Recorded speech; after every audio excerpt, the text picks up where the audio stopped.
All right, guys. Um, Online students, can you hear me? Sometimes I always have to check that. Okay, this get. Yeah, they don't speak much. Well, I want to introduce Ryan. Ryan will be our ACT English tutor. Ryan has been my student, one of the smartest kids I've ever taught. He got a 35 ACT, 1470 PSAT. He got just found out like 2 minutes back. I just found out that he made the national merit. Um, he's currently is in a senior at Lincoln High School in Sioux Falls, so he drove all the way from Sioux Falls just for you guys. Um, I've also taught his brother. So again, Ryan has been tutoring for a long time. So this is just is the first time he's actually driving here to teach you guys. Sounds good. So Lauren, you guys had Lauren for 2 times, no? Yeah, 2 times already for reading. Um, Ryan will be for English, and Aubrey will be here next week for math. Of course, I'll be doing math and science as well. Sounds good? All right. So again, do not hesitate to ask questions. Ryan just finished teaching PSAT class yesterday. Heard a lot of good feedback that it was very interactive. So you're here to learn. Take this opportunity to learn. Okay. If you don't know something, just ask. No big deal. Sounds good. And we'll be stopping around 4:50. Then we're gonna take a 5 minutes break. Start at 4:55. Then we're gonna go till 5:50, and we're gonna stop at 5:50. We're gonna stop 10 minutes early so that he can have a little time to head back to Sioux Falls. Sounds good. And also today, we would be needing some help from you guys if you want, if you can, to help us tear down this classroom as well. Fair enough. If you can't, totally understandable. I won't cry. But if you can, that'll be great. Sounds good. So I'll see you guys at 4:55. Have a good time with English. We had the highest perfect 36 scores out of all the sections was in English. In 2018, we had 15 students get a perfect 36. 2019, we had 10. 2020, I believe we had 12. So the stuff we're going to learn usually has done wonders for us, for our students, for ACT English. Okay. Request again to wear mask. I know it's hard. Been there, done that, but make sure it is covering your mouth and nose. Okay. And then during the break time, um, you know, if you want to use restroom and stuff like that, and then we're going to continue. Okay. So I know it's hard, but thanks for your understanding. All right, Ryan, all yours. Okay. As Mona said, my name's Ryan. I've been teaching with him for a couple years now. And yeah, today I'm going to be teaching you guys English. So just a basic like overview of the English test. It's 75 questions in 45 minutes, so that's like 36 seconds per question. I don't know if any of you guys, how many of you guys have taken the ACT already? Okay, so quite a few of you. It's quite a rush test. You have to be going pretty quick to get through it. Today we're going to be working on like punctuation and commas and all those rules and stuff. First thing, just like one of the basic rules of English, what you want to do is find the answer that's obviously grammatically correct, but like also the simplest. Because sometimes on the ACT, the answers are all grammatically correct, but one will be explaining like a long thing, and the other will just make it more concise and simpler, and that's the answer you want to choose. So like an example that I have here, it says, Stu Michaels wanted to form a nonprofit organization. So then the other answer choices would be begin and found a nonprofit organization, provide the formation of a nonprofit organization. So all the other answers are like adding to it unnecessary information, and you don't need to do that. So the correct answer would just be to leave it there as form a nonprofit organization. Also, process of elimination can help you a lot on the English section. There's a lot of times you can eliminate two answers pretty easily just that are obviously wrong. So use that and just use your intuition. You spoke English your whole life, so you know a lot about it. Okay, we'll get into like some of the common rules and stuff here. First, we'll go over independent and dependent clauses. So, a clause is just like part of a sentence or a full sentence. So, it's a group of words that contains a subject, an object, or both, and then a verb. So, like an example of a clause would be, I love the Beatles. So there it has a subject, the Beatles, and then I is another subject, and then love is the verb. An independent clause is like something that can stand in a sentence by itself. This usually contains a subject and a verb, but just because it has a subject and a verb doesn't mean it's an independent clause. So, for example, that I love the Beatles is an independent clause because it could be a sentence by itself. You could put a period after that and it would just make sense. And then a dependent clause is something that couldn't be in a sentence by itself. It wouldn't make sense if there's nothing else with it. So, if you add like a word to the start of the sentence, I love the Beatles, you can change it to a dependent clause. So, if you said, because I love the Beatles, or after I love the Beatles, loving the Beatles, all these things need like more to the sentence in order to make it full and complete. So we'll be working a lot with like identifying independent and dependent clauses and just using that to identify where you should put commas or semicolons or other punctuation. So comma rule number 1 is introductory phrases. So if you ever see an introductory phrase, you know you're going to need a comma.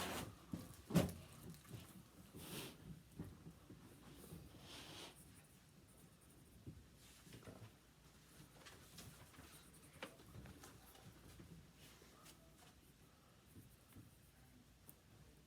So, for example, if you had after 7 hours of studying,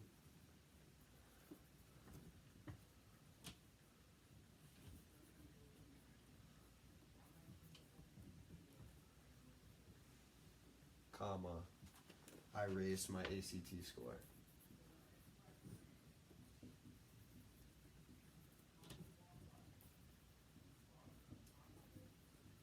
So here, the introductory phrase is after 7 hours of studying, and then whenever you see like kind of like an introductory word like after, before, or something like that, then you know you're going to need a comma at the end of that phrase.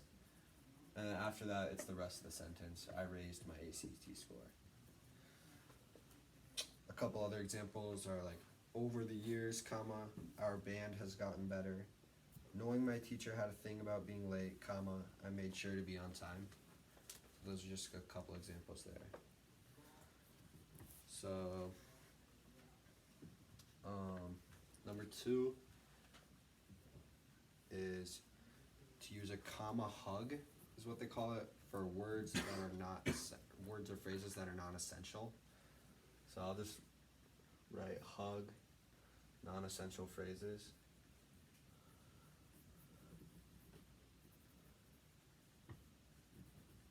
So basically, this is like if you could remove this part of the sentence and the sentence still makes sense without it, then you're gonna have to put commas on either side of this. Some people also call it like a by the way phrase, because if you were saying a sentence like, I am cool, by the way, whatever, so you need to hug that by the way phrase in commas. I'll just write an example. Joey, comma, the homeless man,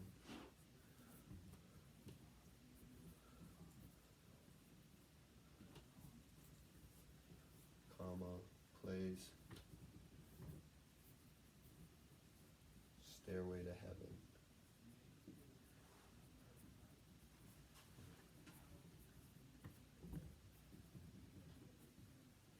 So, if you took out the homeless man part, the sentence would still make sense. It would just be Joey plays Stairway to Heaven. So this is just like additional information that isn't necessary to the sentence to make it a full sentence. Number 3, this work we kind of need to know what independent and dependent clauses are. So you're going to use comma to separate an independent clause with another independent clause with a fanboy in between. So a fanboy is like for, and, nor, but, yet, so. So it's kind of like a little formula if you want to think about it. It's like independent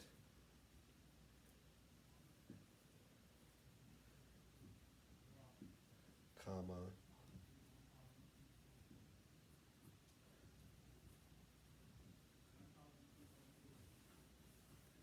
and then another independent clause.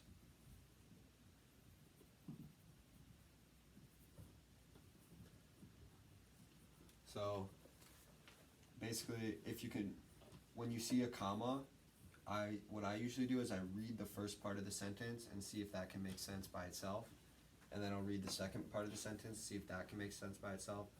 So if they both make sense by themselves, then you're gonna need a comma and what's called a fanboy. So fanboy is any like connecting word like for, and, nor, but, or, yet, or so.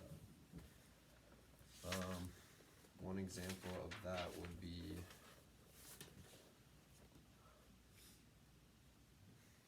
I'm thinking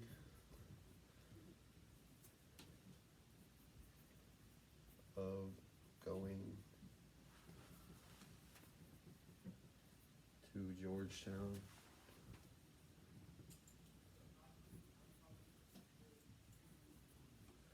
comma, but I had a great time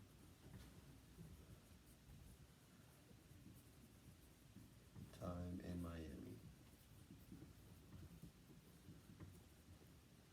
So the first part could stand by itself. I'm thinking of going to Georgetown. You could put a period there to end the sentence. And the second part could also stand by itself. I had a great time in Miami. That could be a sentence by itself. So in order to separate them, you need a comma and a fanboy.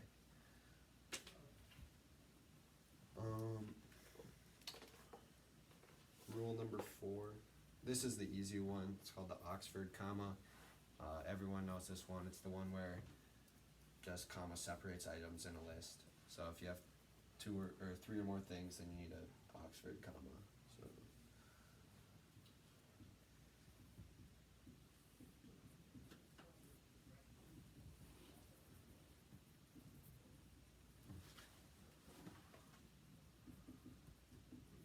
So just an example of that. I bought cookies, cake, oh gosh, and ice cream.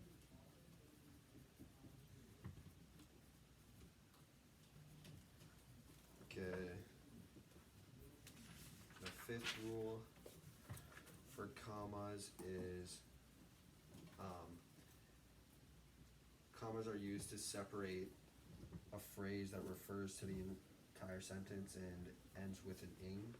So this one, kind of what I use is if you can flip the sentence around the comma and it still makes sense, then you need a comma to separate it. So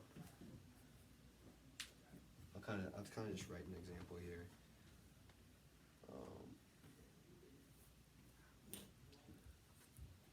Barbara did well,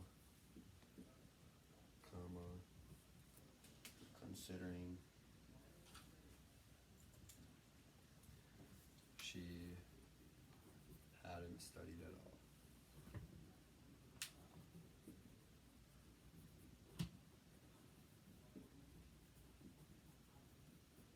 So you can flip this around the comma, like you could put this part of the sentence here in front of this and it would still make sense. So if I read it as considering she hadn't studied at all, Barbara did well, that still makes sense. So you need a comma to separate this part and this part.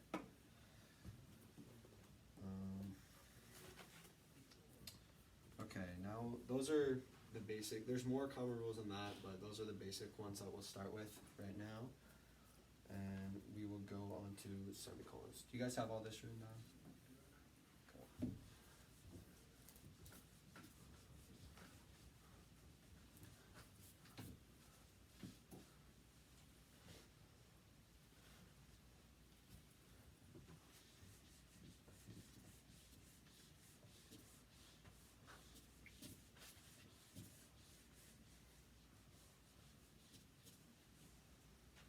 Okay, so semicolons, there's two basic rules. Semicolons separate two independent clauses. So, just like how a comma and then a fanboy separates two independent clauses, you can also use two semicolons. So you can go like independent,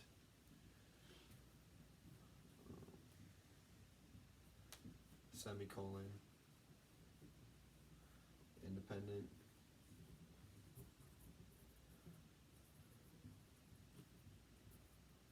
So if you read the first part and it can stand by itself, and you read the second part, it can also stand by itself. One way to separate those is by using a semicolon. So an example of this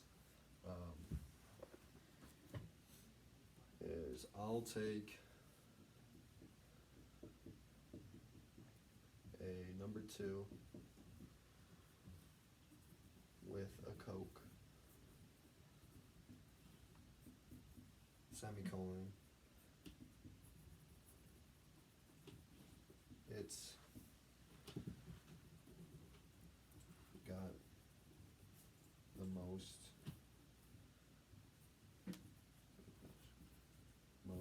taste. Okay, so it's got the most taste, and I'll take a number 2 with the Coke are two independent clauses, or they both could be sentences by themselves. So in order to separate them, what you need to do is put a semicolon in between them. You could also put a comma and then like a fanboy here, or you could put just like a period to separate them also. Okay, the next rule is semicolon rule number 2. So this is used to separate, basically it's the same rule, except instead of not having anything in between, you can have independent, and then you have to do semicolon, what they call a thamo. This is another like type of word, comma, independent. So this is kind of like a fanboy, just different.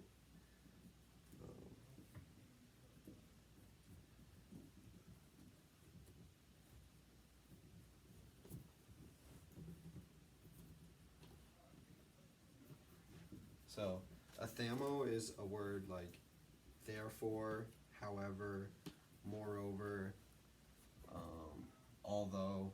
So if you see any of those words, or otherwise, that's the last one. So if you see any of those words separating two independent clauses, then you're going to need a semicolon and a comma. If it's a fanboy, then you're just going to need a comma and one of those fanboy words. Okay, the next one is colons, I think. Yeah, colons. So colons are used to separate or like lists from the rest of a sentence. So a colon follows an independent clause and introduces an example, explanation, or short phrase. So before a colon, there always has to be an independent clause, and then after, there's going to be a list or an example or something that relates to the previous independent clause. So semicolons on it down. It'll be like a sentence basically, and then after the colon will be a detail or a list or an explanation.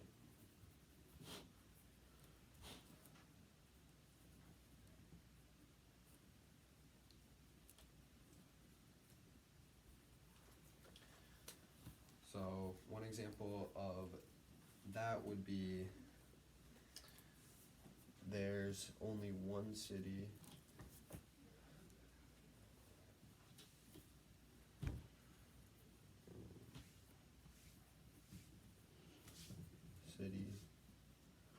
where I'd live.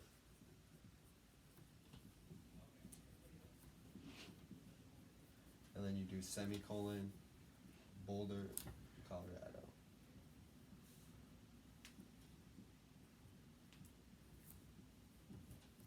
So it kind of introduces like this detail that he's talking about, and then he puts a semicolon to separate them.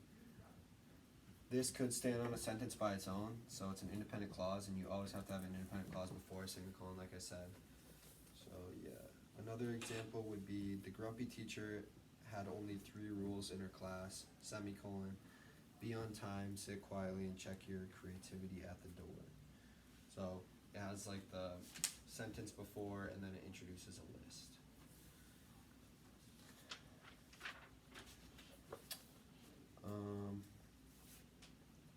Okay, we'll go on to a couple examples now of questions. So, where's these?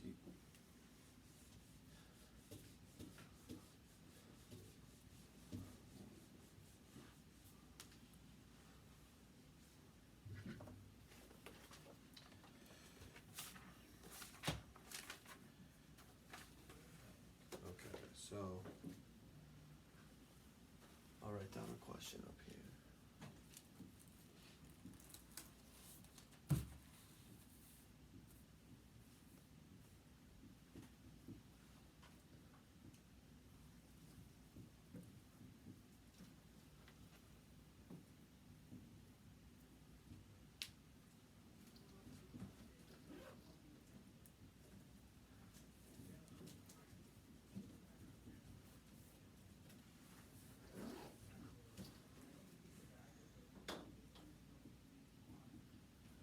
So there needs to be a comma in here somewhere. Upon the completion of the building, the contractor sent us a bill. Does anyone know where that would go? Yeah. So this is like the introductory phrase, upon completion of the building. And after that is the rest of the sentence, the contractor sent us a bill.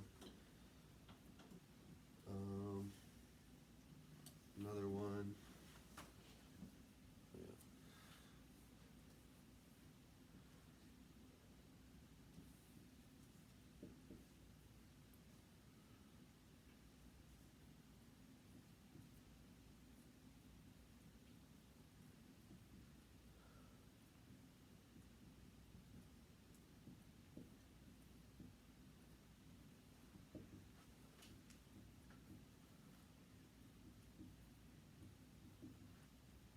So here, we'd have to add commas or a comma in there somewhere. Does anyone know where that would go?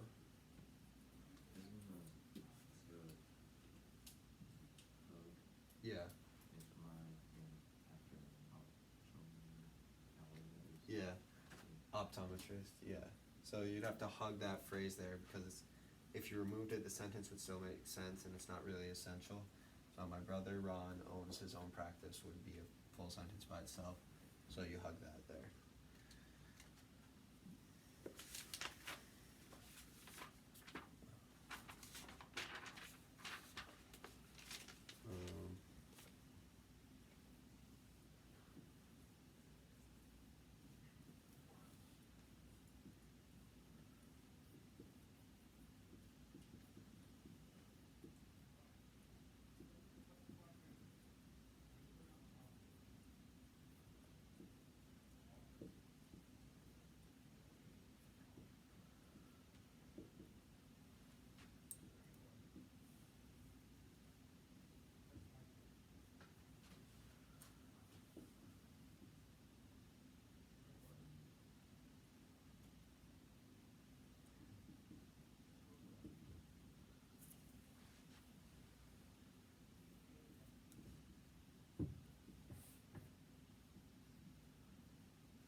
So, reads, Mike was the first person on the scene of the accident and tried to help the injured passenger. So, does anyone know what we could do to that one?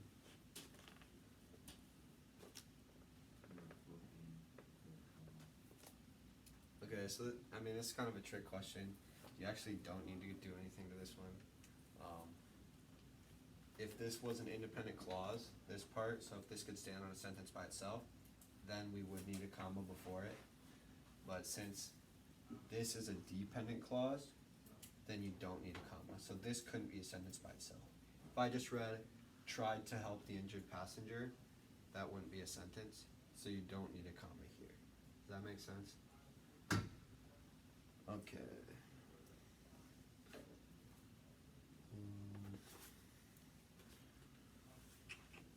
That's easy.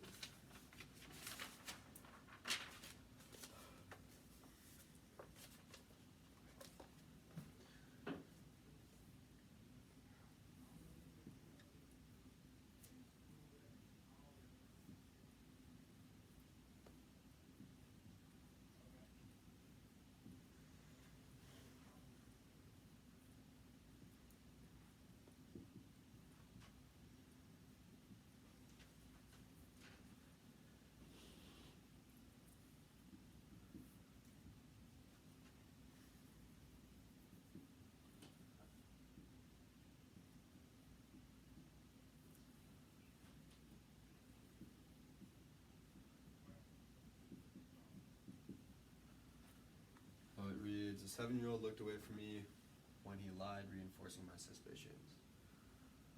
So do we need a comma, and where would it be? After what? Yep. So this is the one where you could switch it around, since this is like an ing word. If you switched it around, it would still make sense. So if this came before this comma, it would read, reinforcing my suspicions, the 7-year-old looked away from me when he lied. So that has like the same meaning, and it still makes a good sentence, so you need to put a comma here.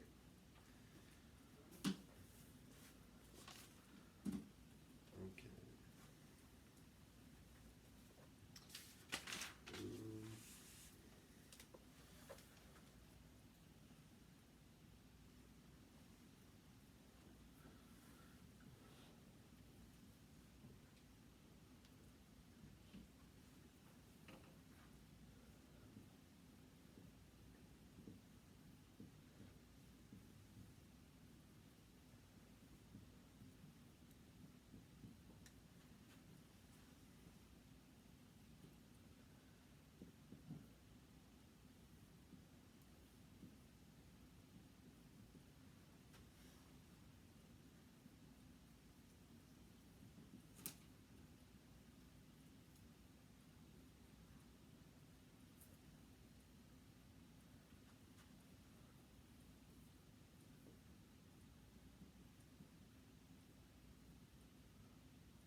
Okay. So, I mean, that part what doesn't really make sense, but there's like, you need to do something here to make this grammatically correct.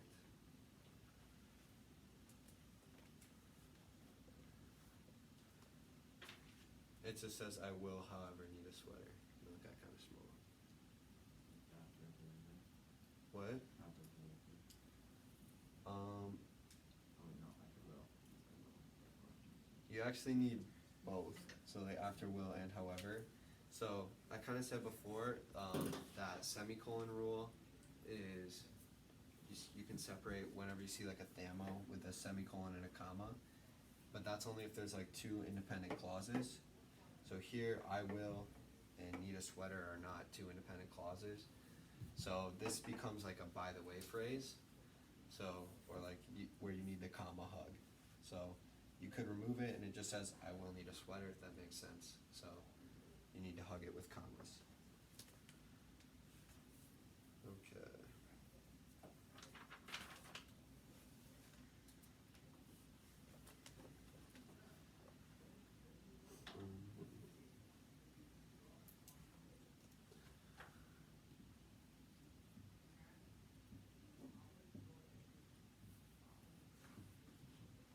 And all of these you can add either semicolon, colon, or any of the punctuation we talked about.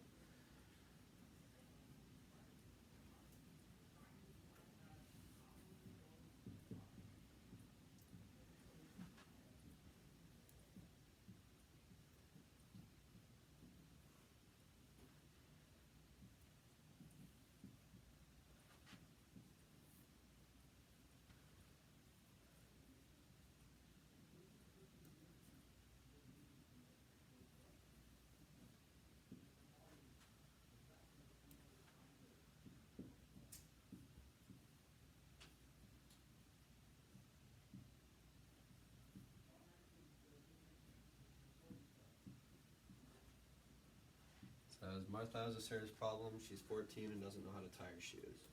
So what could we add there to make this one true?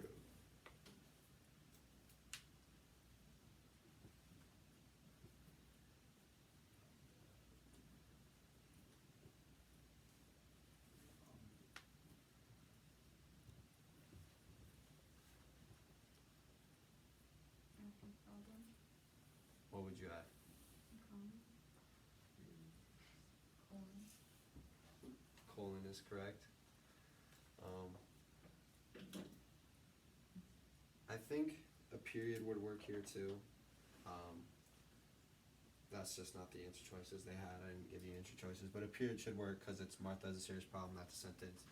She's 14 and doesn't know how to tie her shoes. That's also a sentence. So you could put a period there. That would work.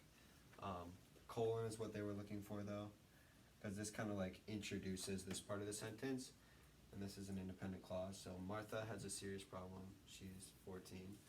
So this is just introducing this detail here. Okay. If you guys page 105. Do you guys have this ACT English reading and writing book? You get that out?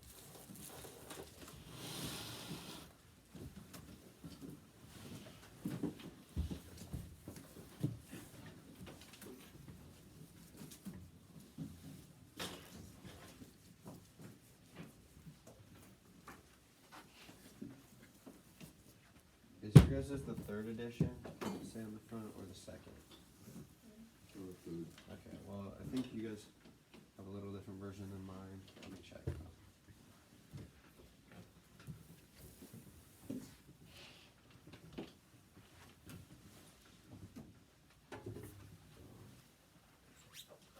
This is the third one. I'll try and find where it is in here.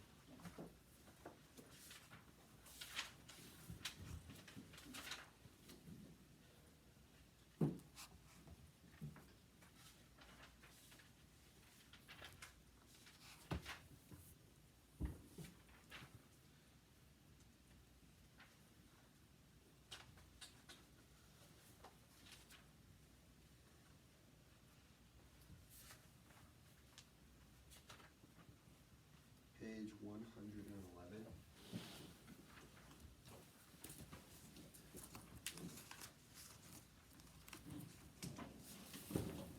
At the bottom of the page there it says there's those 5 quick drills or whatever. Do those. I'll give you a couple minutes for those.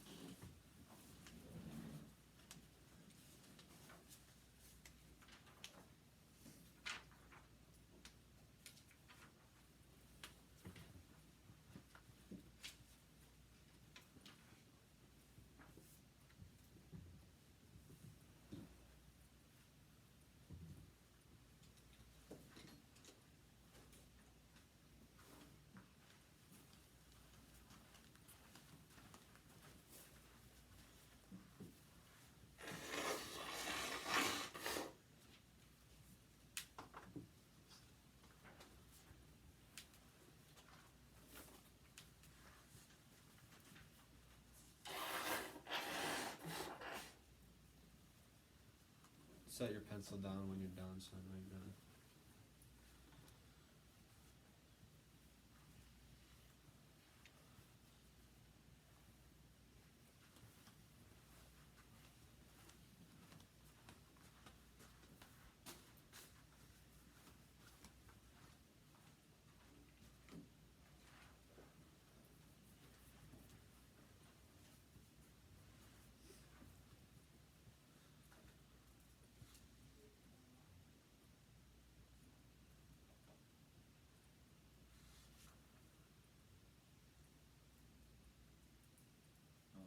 I have the second edition. It's page 105 for that one.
Alrighty, for the first one, could you tell me what you got?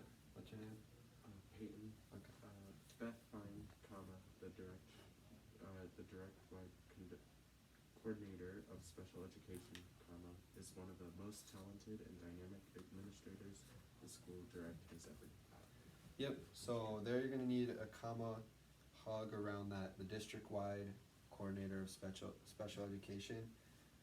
If you removed it, the sentence still makes sense, so you need to hug it with commas there. Number two, can you tell me? Luke, comma, please put your dirty socks in the hamper, comma, and do not leave them on the couch anymore. Yep, okay, so we didn't really go over the first comma she said yet. Whenever you're addressing someone by name, you need a comma right after it. So there you do Luke, comma, and then that first part's an independent clause, please put your dirty socks in the hamper. And the second part, do not leave them on the couch anymore. That's also an independent clause, so you need to separate them with a comma and then a fanboy, the for and, or any of those words. So, yep, you need a comma after hamper. 3. The delicious and refreshing fruit salad contained 4 types of berries: clamshell, comma, blackberries, comma, blueberries, comma, strawberries, comma, and raspberries. Yep, perfect. Items on a list, set them off by commas. Number 4. Before walking out the door, comma, Lana turned to Jack and said, comma, drive safely and take good care of yourself. Perfect. Introductory phrase there before walking out the door, and then before quotations, you need a comma. Number 5. After ACT and after SAT.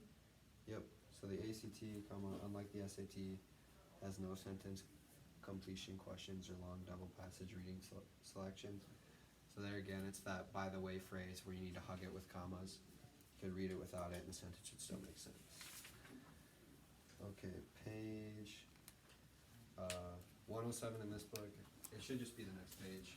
There's the quick drill to set colons and semicolons. Just do all those on that page.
Okay. So for the first one, you in the back. What's your name? Okay. You give me that one. The semicolon after option. Yep. So there's two independent clauses there. Hillary loves field hockey, and Corey is more into lacrosse. So you can use a semicolon to separate them. A colon after R. After what? R. Okay, so this is actually kind of a tricky one. We didn't really talk about this one either. In the other book I was using, they didn't talk about this one because it's not used as much. But this is where they use the semicolon as what's called like a super comma. So here, like Thursday, 7:30 p.m. Those two have to be separated by a comma. So whenever you have items in a list that are already being separated by commas, you need to separate them with a semicolon. So it would be the play show times are Thursday 7:30 p.m. semicolon, Friday 8 p.m. semicolon, and Saturday 8:30 p.m. So you wouldn't use a colon before that list because the part before is not an independent clause. So the play show times are is not independent. That couldn't be a sentence by itself. So you're not going to use a colon before that.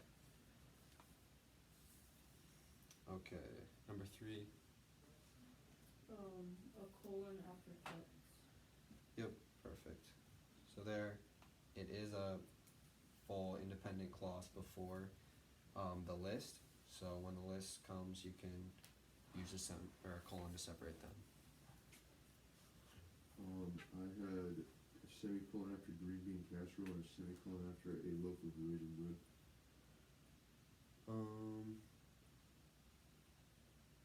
So this one you wouldn't need the semicolon to separate the things in the list.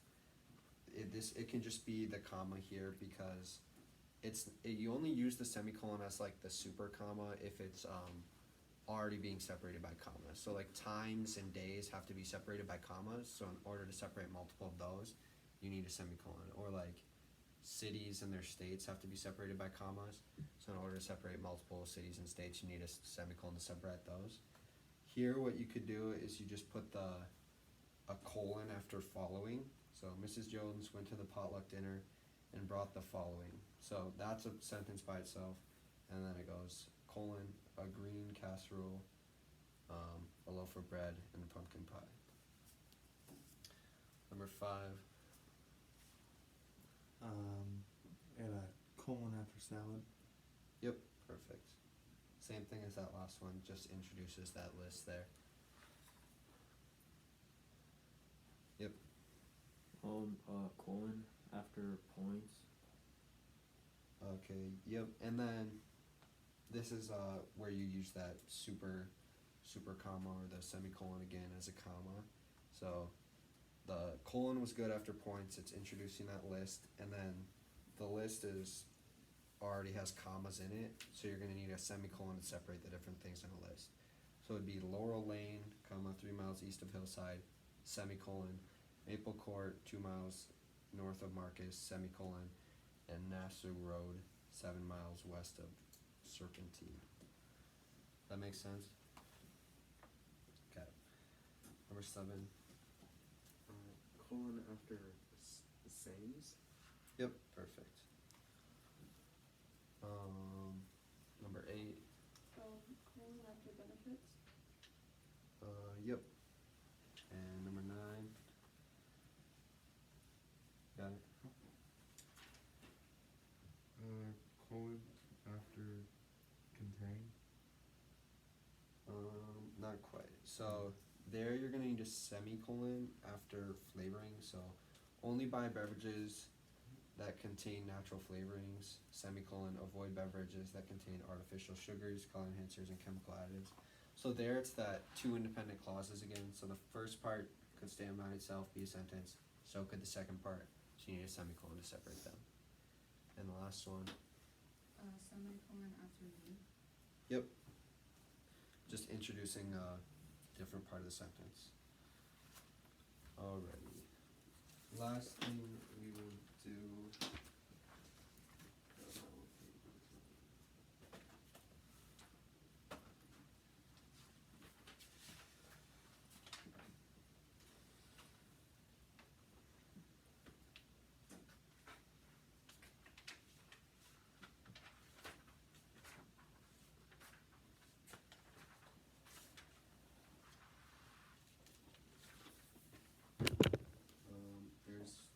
It says a practice mini passage on page 124.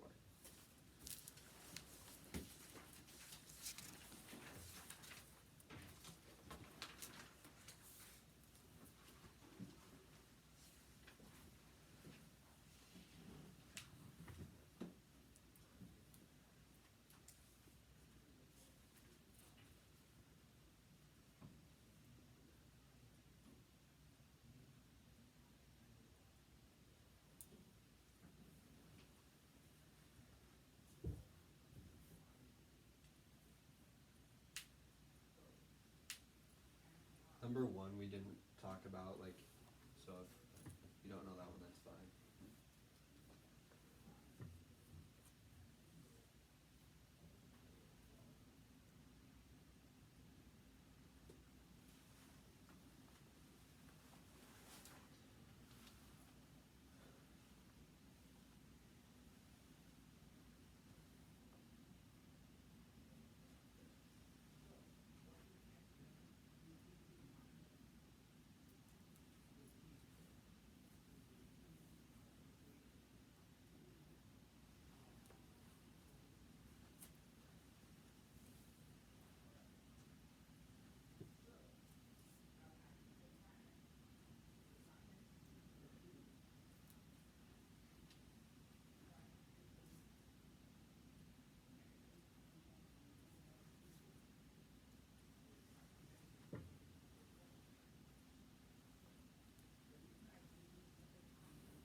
Okay, everyone done? Alrighty. I left off on you. Steve. Yeah, so as I said, we didn't really talk about this, but dashes can be used to set off stuff in a sentence too. I'm walking down the hallway, looking down at the floor, dash 3 minutes to class, and I'm at my locker. So it sets off it's kind of like a bigger comma, it like sets off part of the sentence more than a comma would. Whenever you see a dash, it always has to be followed by a dash, like the phrase ends in a dash or a period. So here it ends in a period, so you can use a dash to separate that. Yep. 2. I had no change. Yep, perfect. I'm in good shape, I say to myself. Yeah. So comma can stay on the inside there. That's good. 3. D.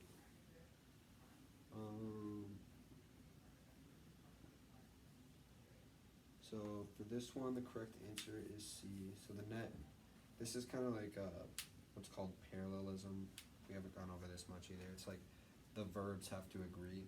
So if you read the previous sentence, the net of the basketball hoop that I mounted inside rattles, like it has a mini earthquake inside. So it's all kind of in the tense of like just like present tense, and it goes. Then I see my gym clothes on the from last week, and believe me, it's not a pleasant sight or smell. So it's all the stuff in the previous sentence was in that present tense, so you're gonna have to keep that same tense throughout the paragraph, unless there's like an obvious change, like you'll know when it changes tenses. But D there would be incorrect because it changes. That would be like a past tense if you said saw. Ready, number 4. J. Yep, perfect. Next, I checked my time on my mini shiny silver. You just need to split them up with commas there. It's just descriptive words. And then 5. Done, right? Working Last on- question, yeah. Okay, good. What'd you say? I said I put D. Yep, perfect. Yeah, it says the locker shelf I had before was plastic and it wasn't sturdy at all. In fact, it cracked in 2 places. So it doesn't really add an important detail, so you don't